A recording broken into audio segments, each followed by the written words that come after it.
రైతాంగం పట్ల ప్రభుత్వ నిర్లక్ష్యం మాజీ ఎమ్మెల్యే దివాకర్ రావు రాష్ట్ర ప్రభుత్వం రైతాంగం పట్ల తీవ్ర నిర్లక్ష్యం వహిస్తుందని మాజీ ఎమ్మెల్యే దివాకర్ రావు విమర్శించారు. సోమవారం లక్షడిపేటలోని విశ్రాంతి భవన ఆవరణలో ఏర్పాటు చేసిన విలేకరుల సమావేశంలో ఆయన మాట్లాడారు. కొనుగోలులో జాప్యంపై ఆగ్రహం. రైతులు పండించిన ధాన్యాన్ని కల్లాల్లో ఆరబోసి నెల రోజులు గడుస్తున్నా నేటికి కొనుగోలు చేయకపోవడం దారుణమని ఆయన అన్నారు. కొనుగోలు ప్రక్రియలో జాప్యం చేస్తున్న అధికారులపై కఠిన చర్యలు తీసుకోవాలని ఆయన డిమాండ్ చేశారు. అధికారులు యంత్రాంగం సమన్వయం లోపంతో ఇష్టానుసారంగా వ్యవహరిస్తూ తూకం వేయడంలోనూ రవాణా ట్రాన్స్పోర్ట్ చేయడంలోనూ తీవ్ర జాప్యం చేస్తున్నారని మండిపడ్డారు. కల్లాల్లో ధాన్యం కొనుగోలు చేసే సమయంలో నిబంధనలకు విరుద్ధంగా 2 నుంచి 3 కిలోల వరకు తరుగు కటింగ్ తీస్తున్నారని, దీనివల్ల రైతులు తీవ్రంగా నష్టపోతున్నారని ఆవేదన వ్యక్తం చేశారు. జిల్లా కలెక్టర్ ఈ వ్యవహారంపై ప్రత్యేక దృష్టి సారించి తక్షణమే కొనుగోలు ప్రక్రియను వేగవంతం చేయాలని మరియు తరుగు దోపిడీని అరికట్టాలని ఆయన కోరారు. ఈ కార్యక్రమంలో మున్సిపల్ మాజీ వైస్ చైర్మన్ పోడేటి శ్రీనివాస్ గౌడ్, మాజీ డీసీఎంఎస్ చైర్మన్ కేతిరెడ్డి శ్రీనివాస్ రెడ్డి, దండేపల్లి మండల బీఆర్ఎస్ పార్టీ మండల అధ్యక్షుడు చుంచు శ్రీనివాస్, లక్షట్పేట మున్సిపాలిటీ కౌన్సిలర్ పెట్టెం తిరుపతి మరియు బీఆర్ఎస్ పార్టీ నాయకులు, కార్యకర్తలు తదితరులు పాల్గొన్నారు.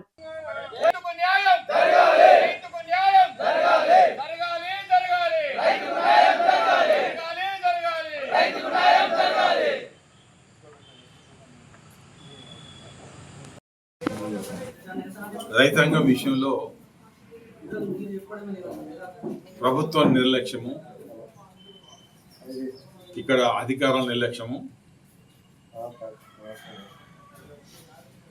ఎమ్మెల్యే గారి నిర్లక్ష్యం పూర్తిగా కనబడుతుంది. అడిగే నాదులు లేకుండా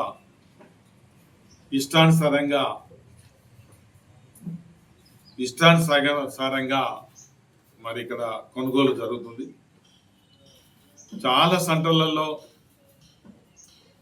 దాదాపు 1 నెల మాసం కింద పోసిన వాటి కూడా ఇంకా తూకం కానీ తూకమైనాక ట్రాన్స్ఫర్ కానీ జరగలేదు. వాస్తవంగా ఈసారి కొత్తగా 3 కిలోలు కట్ చేస్తామని,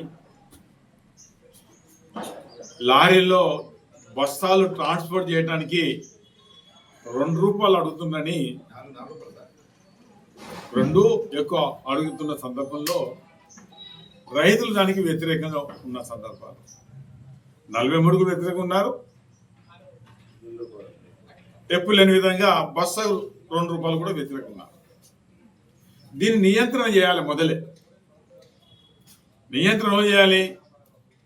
కల్లాలు దాదాపు ఏప్రిల్ మాసంలో ఓపెన్ చేసినప్పుడు ప్రజాప్రతినిధులు అంటే ప్రత్యేకంగా ఎమ్మెల్యే గారు పోయి ఓపెన్ చేస్తారు. ఇంకా మిగతా అందరు చేస్తారు. ఓపెన్ చేసే సందర్భంలో ఏం చెప్పాలి? ఎట్టి పరిస్థితుల్లో తూకంలో తేడా ఉండద్దు, రైతులకు మోసం చేయద్దు, ఎక్కువ తూకం చేయద్దని కళాకంఠంగా చెప్పాల్సిన బాధ్యత ఎమ్మెల్యేపై ఉంటుంది. అదేవిధంగా జిల్లా యాంత్రాంగం కలెక్టర్ గారు కూడా ఉంటుంది. నేను గతంలో కానీ కోర్టు నుంచి ప్రతిసారి